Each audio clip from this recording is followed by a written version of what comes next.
с тонника. Нали знаем? Аз съм го правил. Само да опитвам дали има лак. Даже неговия компютър да е толкова се мощен, май. Да, моя е мощен, аз съм го правил да опитвам дали има лак. Няма лак. Освен ако не се сменя за 10 хилядния път IP-то. И да, добре. Това е IP fault. И Да, вижте как завършва на 64. Значи има стак дни.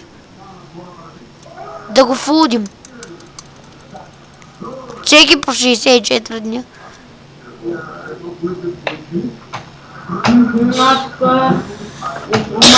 Да, хора, фулдейте го. Мазен фулд му ударете. И ние ще му удариме сега един фулд. Той мисля, че Саски е почнал. Не, аз тук с Саски се прави малко друг партия, май. Окей.